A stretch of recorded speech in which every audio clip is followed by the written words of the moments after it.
MP वक्फ board इंतखाबात मामले पर जबलपुर हाईकोर्ट में आज अहम समाअत होने वाली है। जबलपुर हाईकोर्ट में उज्जैन के अरशद सिद्दीकी के जरिए वक्फ बोर्ड इंतखाब और बोर्ड अराकीन की तादाद को चैलेंज किया गया है।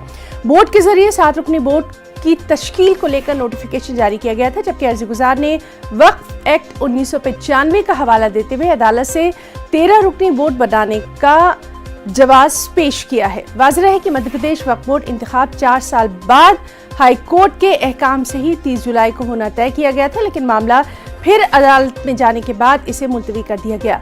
मुकदमे की समाअत के लिए 17 नंबर पर लिस्ट में शामिल किया गया है। आज होने वाली समाअत पर सभी की निगाहें मरकूज हैं। सीधे रुख करेंगे भोपाल का। हमारे साथ मौजूद हैं हमारे नुमाइंदे मेहताब आलम। मेहताब, आपसे जानना चाहेंगे, आज बेहद अहम है जबलपुर हाईकोर्ट में जो ये सुनवाई होने वाली है, तफसीलात क्या है?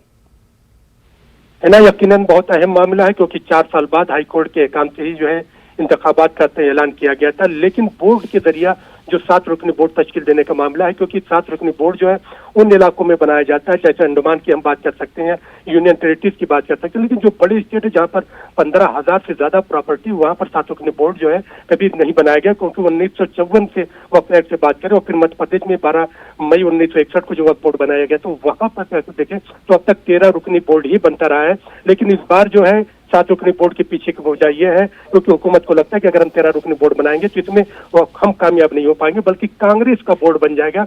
इसलिए चालाकी करते हुए 7 रुकनी बोर्ड को जो है फैसला किया गया था, लेकिन मामला फिर अदालत में जाने के बाद इसको मुलतवी कर दिया गया। अब आज के फैसले पर सभी की निगाहें मरकूज है कि बोर्ड को फैसले क्या अदालत 13 रुकनी बोर्ड को मान्यता देती है। तो लगातार इस पर नजर बनी रहेगी। बहुत बहुत शुक्रिया मेहताब आलम, तमाम तर तफसील